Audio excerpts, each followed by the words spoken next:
शहजाद, हमने problems identify कर ली, लेकिन ये बताएं कि अब इसका हल क्या है। कुछ लोग तो ये भी कह रहे हैं कि बड़ा अच्छा मौका है, अब पीआईए को आप मुकम्मल तौर पे शट डाउन करें और दोबारा से इसको रिवैम्प करें। ये क्या काबिल अमल तजवीज़ है? देखिए, पहले तो हुकूमत की गलती कहां थी उसको जरा आइडेंटिफाई करना जरूरी है। इसमें तो कोई दो राय नहीं है कि जिन पायलट्स ने वायलेशन की है प्रोसेस की, उनको ग्राउंड करना चाहिए, उनको आप बरतरफ करें, उनके खिलाफ एक्शन आप लें।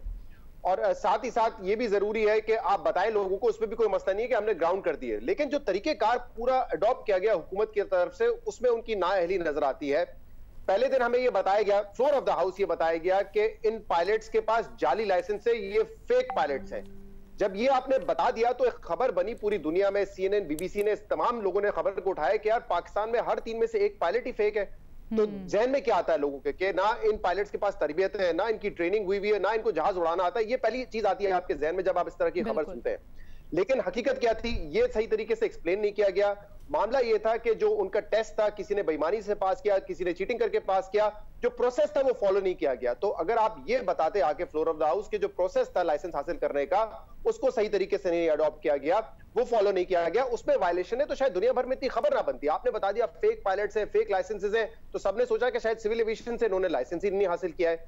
दूसरा बड़ा अहम नुकता यह कि आपको पहले बताना चाहिए था, एयरलाइंस को बताना चाहिए था, पीआईए को बताना चाहिए था कि ये पायलट्स हैं जो कि जिन्होंने अपना लाइसेंस ठीक तरीके से हासिल नहीं किया, इनको आप ग्राउंड कर दें। ना पीआईए को पता था 4 दिन तक, ना पाकिस्तानी पायलट जहां जहां दुनिया में जहाज उड़ा रहे हैं उनको पता था। उन एयरलाइंस को भी बताना चाहिए था कि इनमें कौन कौन से ऐसे पायलट्स हैं जिनके पास मुश्तबा लाइसेंसेज है, उनको आप ग्राउंड कर सकते हैं। बाकी बिल्कुल क्लियर है, ताकि पूरा पैनिक सिचुएशन ना फैलती।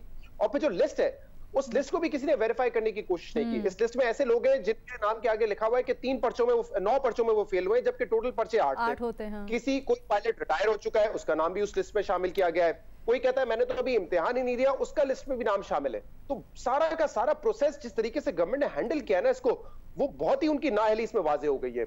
और मुझे समझ नहीं आ रहा है कि अगर इमरान खान साहब कहते हैं कि सबका एहतसाब होगा, तो कम से कम हम अपनी अंदर सफों से शुरू करें। एविएशन मिनिस्टर ने उस एयरलाइन के साथ एक और जुल्म किया जो पहले ही नुकसान में चल रही है। अब यूरोप में हम बंद हैं, हमारे पायलट्स ना वियतनाम में काम कर सकते हैं, और शायद दूसरे ममालिक से भी इसी तरह की खबरें आना शुरू हो गई हैं। तो कम से कम आप जो इसका प्रोसेस है, जो तरीकेकार था इसको पब्लिक करने का, उसको तो ठीक तरीके से इस्तेमाल करते। जो अल्फाज थे उसका चुनाव तो आपका कम से कम केयरफुल होना चाहिए था। लेकिन नहीं, यहाँ पे तो एक वो रेस लगी हुई होती है कि टीवी पे कौन जाके पहले बात करता है, कौन ये बताने की कोशिश करता है कि हम देखें, हमने आइडेंटिफाई किया है कि इसमें नुकसान क्या है। आप बेशक करें, लेकिन एक तो हकीकत पर मबनी जो बात है वो करें, और इस तरह के मसाइल को इस तरह ना डील करें कि उससे और ज्यादा नुकसान हो जाए, बजाय इसके कि आप उसको आप अगर आप कोई नुकसान को, आप कोई गलत चीज को आप हाईलाइट करते हैं, आइडेंटिफाई करते हैं, तो इसलिए करते हैं ताकि उस इदारे को ठीक करें। ये तो नहीं करते ना कि उस इदारे को मजीद मार दो। ये हरकत की एविएशन मिनिस्टर साहब ने, और मेरे ख्याल से इसकी इंक्वायरी करनी चाहिए इमरान खान साहब को सबसे पहले कि किस तरीके से इसको डील किया गया है मामले को। ठीक है जी।